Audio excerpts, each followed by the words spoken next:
We have to change how we're doing business because of climate change, whether we like it or not. Kaffen kan nøjagtigt det samme, som vin kan.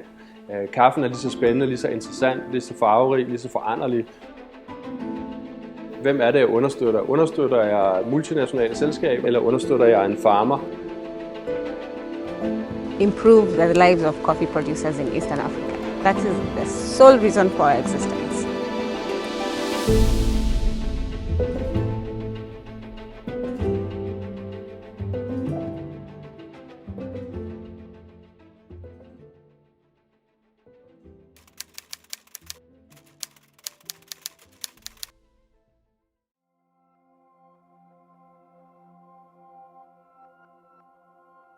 Velkommen til Kericho. Vi er taget ud og besøge kaffebønderne, som vi handler med hos African Coffee Roasters. Coops risteri i Afrika. African Coffee Roasters har til missionen at hjælpe de lokale kaffebønder hernede med at styrke deres indtægt og deres forståelse for kultivering af kaffe og give dem en bedre markedsadgang, pengene til tiden og muligheden for at investere i deres fremtid. Vi sidder ude hos en af de bitte små kooperativer.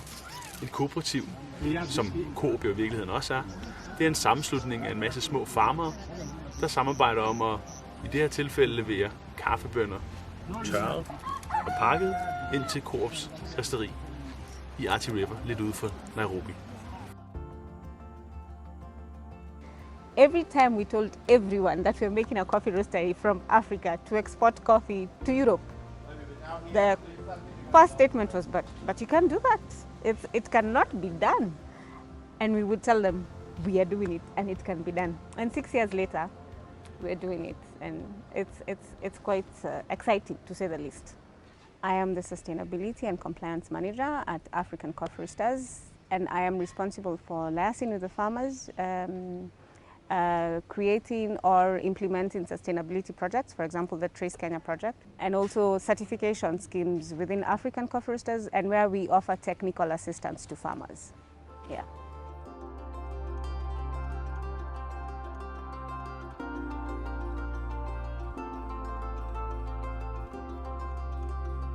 Bærene de kommer ned igennem, og det er så polveren det her. I polveren der bliver frugtkødet vasket af, så bliver bønnerne ligesom lidt videre ned her, og så kommer der ned i fermenteringstankene. Der er nogle forskellige måder, som man processerer kaffe. En af dem, det er en vasket metode. Det er det, der foregår her. Altså, det er noget gammelt lort, for at sige det lige ud. Og det kunne man helt sikkert modernisere. Men det kræver penge. Og penge, det har de ikke så mange af. Så hvordan kan de få nogle flere penge? Det er et meget stort spørgsmål at svare. Men overordnet set, hvis de øger kvaliteten, så kan de få en højere pris. Et konkret bud på, hvordan man kunne øge den her kvalitet, særligt for Kenya, der er det konvertering til økologi. Økologi, det som vi ved hjemme i Danmark, sælger ude på hylderne. Det er den certificering, hvor farmer han får den største premium. Men det er også en investering, der tager noget tid, fordi at der skal nogle helt andre processer til. Jeg talte lige hurtigt med manageren her, og da jeg spurgte ham, hvad han helst ville have, hvis jeg gav ham pengene, hvad er det så det første, du vil til at købe? Så siger han, det er gødning. Og det er faktisk det modsatte af, hvad vi skal gøre. Fordi i økologisk landbrug, alt det her frugtkød, som der bliver vasket af bønderne, det kan du faktisk bruge som gødning. Så han siger, at hvis han havde penge, så ville han gå ud og købe gødning. Men han har det faktisk liggende her. Han ved bare ikke, hvordan han skal omstille det og bruge det som gødning ude på sin farm. Så det er en af de steder, hvor man faktisk ikke engang skal gå ud og gøre sig. Man skal ikke købe noget nyt. Man skal bare bruge det, man har. Det er også derfor, at African Coffee Roasters er hernede, for at støtte dem med de her processer, for at sørge for, at de får den rigtige funding, for at sørge for, at NGO'er som Solidaridad og World Coffee Research, de er med ind over til at hjælpe dem. Lad os prøve at gå lidt videre i tur. Men det er altså her, at bærene kommer ned efter, at frugtkødet er blevet fjernet. Og så ligger de her og fermenterer i op til 72 timer, før de skal videre ned i systemet. Der er en enkelt fermenteringstank fuld, og så har de faktisk lige tømt den her. Lige før var der en mand, der rendte rundt og vadede rundt med sin skovl nede i fermenteringstanken. Så det kan være, at vi faktisk skal følge processen nu. Og det er jo altså... Når jeg ser på det, så tænker jeg... Jeg ved ikke, om man kunne gøre det på en smartere måde. Det tænker jeg umiddelbart godt, man kunne. Men samtidig så synes jeg også, at der er noget over det, som jeg synes er fornuftigt og effektivt på en eller anden sjov. ligger lige sådan en bræt og svæver rundt. Ej, man kunne helt sikkert gøre det smartere. Det er jeg ikke i tvivl om. Så står de simpelthen her og tvinger bærene videre. Så det ser faktisk ud som om, at de ved håndkraft ligesom får startet sådan en bølge, en bevægelse i vandet. Fordi nu skubber han det dernede, og de står der med fødderne og skubber det videre. Prøv at komme med herover. Og nu kommer der god strømning på her. Så står de hele vejen ned og sørger for det. Og nu flyder det altså med kaffebær, eller kaffebønner. Det er stadigvæk en del af processen, hvor de får vasket frugtkødet, det sidste frugtkød af. Og smide dem herud, som du kan se her om bagved. Og så bare lade dem ligge og tørre.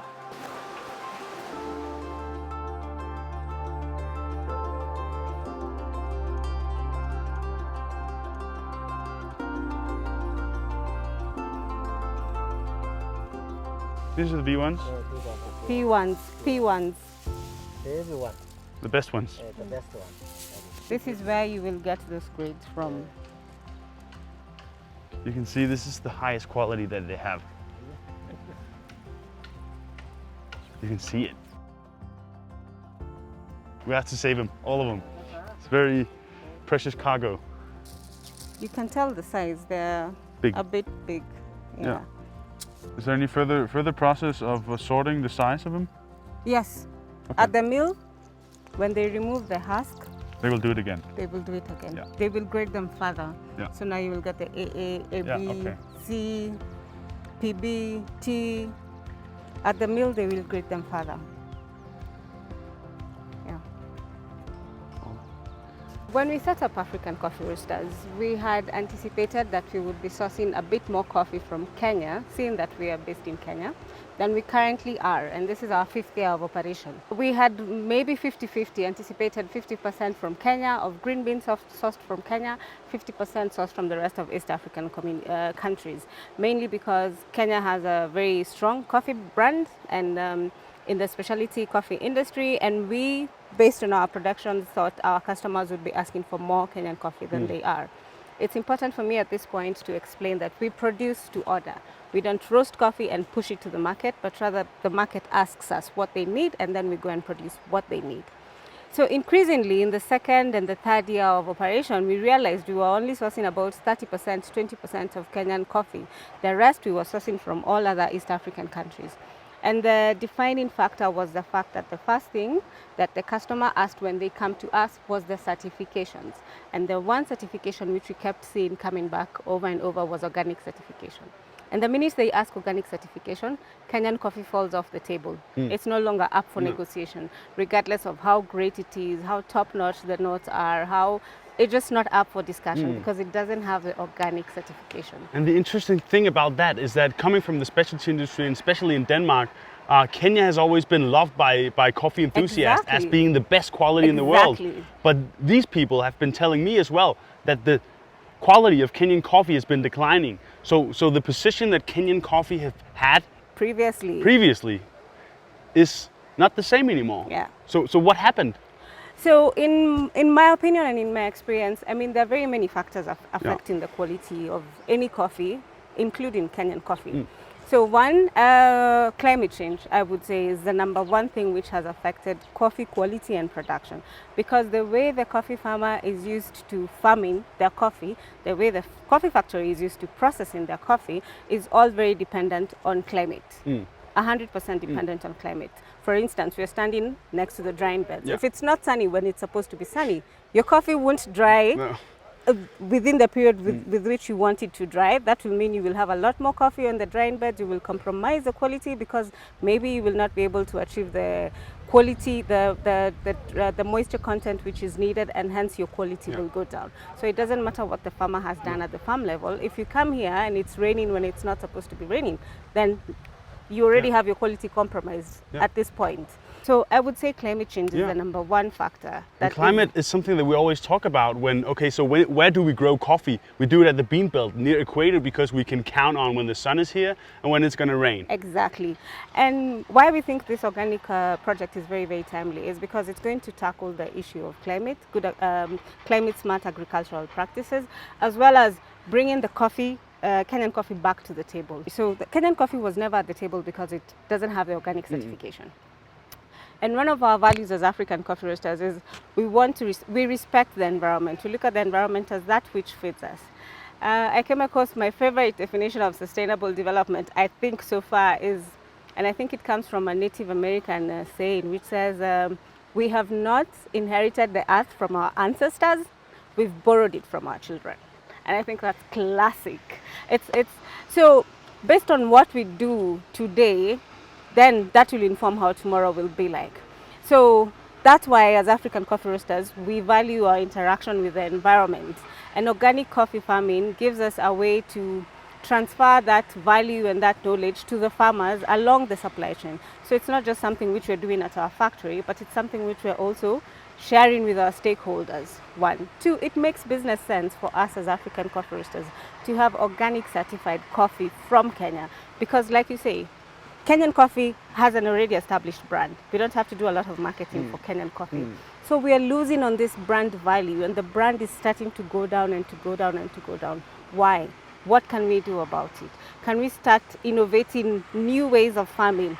Not novel ways of farming, but new ways of farming coffee in Kenya, which we have not been doing before.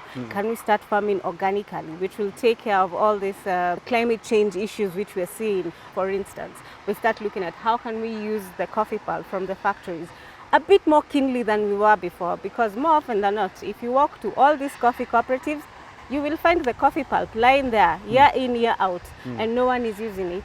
Whereas it is a resource of itself which can be used back into the society, back into the farm, without depleting the soil of its nutrients. It's a natural resource, and that's what the principles of organic farming are about. I mean, using the systems which nature set up. Nature is very smart. Yeah. It set up its own systems, and we have been the ones who have been interfering with the systems, taking care of the health of the soil, the health of the plant, the health of the humans in the earth, in the planet. Those are the principles of organic farming. And how do we make it sustainable and able to propagate itself year in, year out? That if I farm coffee today in 2020, in the year 2100, this place will still be farming coffee successfully because they have been adapting, because they have not depleted the soil of its nutrients, because they have not depleted the soil of all the biodiversity. You can't find an earthworm, you can't find a specific insect which used to eat this borer, you can't find, but all these things have learned to coexist together. And that's what we're trying to bring back with this Trace Kenya project. Ultimately, it is good for the environment, it is good for our business, it is good for the Kenyan coffee sector. For the Kenyan coffee sector to regain its glory, to regain its position, it needs to change the way it's doing business. It's not business as usual. No. Something has to give. Either we lose the position or we reinvent how we're making our business. Yeah.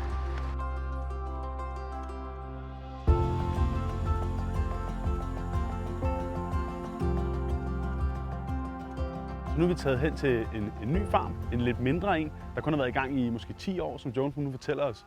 Herude bag ved mig, der var det faktisk hvide nybyggere, der tilbage i tiden havde frugtplantager. Så densityen af de mennesker, der bor her, der bor ikke særlig mange mennesker her omkring. Men jorden, den er utrolig frodig, og det skaber et godt grundlag for fremtiden for de kaffebønder, som vi skal ned og besøge nu. Kom med.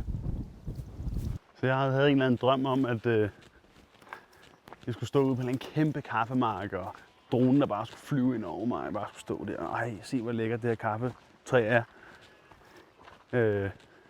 Men jeg tror, og det vidste jeg egentlig også godt, men her i Afrika, særdeleshed, der er det jo bittesmå stykker jord, som hver enkelt farmer har. Så har han måske lige 40 træer eller noget den dur, ikke? Og det er ikke meget. Så jeg tror ikke, at jeg får lov at se de der kæmpe store kaffemarker. Men det, der er fælles for de fleste afrikanske kaffebønder, det er, at det er meget små familiebrug, og så har de lige måske lige et par træer stående. Og det er jo igen et produkt af, at man ikke har hjulpet dem til at effektivisere processerne, og det heller ikke har været som udgangspunkt nogen særlig god forretning at være kaffebønden. Det kan jeg fandme godt se, hvad er. Kan I huske den fra farmen, vi har været på? Så smider de alle bønderne hernede med vand, så vasker de det ned igennem. Det er en ny washing station. Hello, gentlemen. Now This how am is I going? big. This is very. I didn't leave it like brand new. this. Yeah. Wow. Welcome. Thank you, sir. You're welcome, gentlemen. Thank you. This is brand new. Umewahi panda mti alafu umeshindwa Frederick. kuchukua unaanza kulia hapo Nice to juu. meet you. Ongeza. This is amazing. Yeah. Brand new. Brand new. Yeah. Well done. They only had this shed, which also was the storage and the office and the mill, which you'll see below there. Nice. And there where we have the pipe. Ja. That's your fermentation. Nako kadogo tu Så hapo. Hiyo tu ndio alikuwa Joan, du anatumia. fortæller, at det her var en meget lille mølle, og hvis du kigger herned, de går ned til det lige om lidt. Dernede, der står en gut Hiyo P1, i en P2. vaskestation. We have a case of people to be selected. Der står hun dernede og vasker. Det var deres fermenteringstank før. Og den her, den er måske så 10 gange Yeah, større. P1, P2, P-light.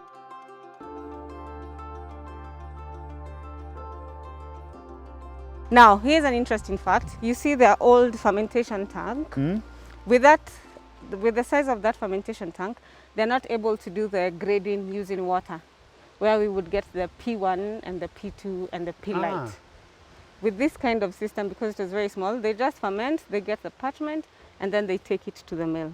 So they And just then have one grade, They just which is mix all of it. everything together. And then at the mill, that's where the grading now will start. Okay, so, but does that mean that the price that will get, when do they get paid?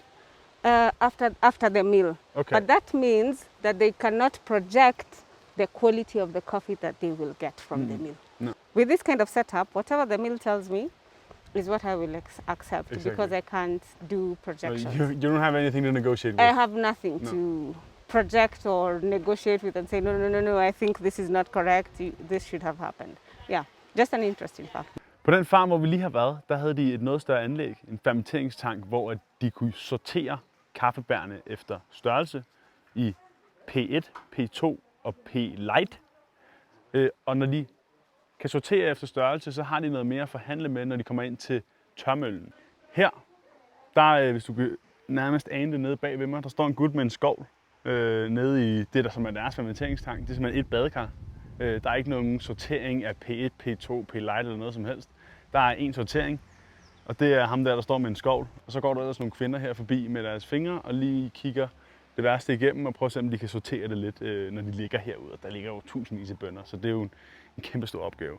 Så det var en af de processer, man kunne gå ned og optimere, og som man i virkeligheden allerede har gjort. Fordi hvis du lige vender kameraet, som vi måske allerede har fået øjnene op for, så ligger den nye vådmølle her. Det er den nye vaskestation, og den er meget sammenlignelig med den anden, som vi lige har været over at besøge. De store tanke og bærene, der kommer ned i, og sorteringen bliver meget mere effektiv. Og det betyder så, at når de kommer ind til tørmøllen, så har de noget at forhandle med, fordi de har nogle forskellige grades.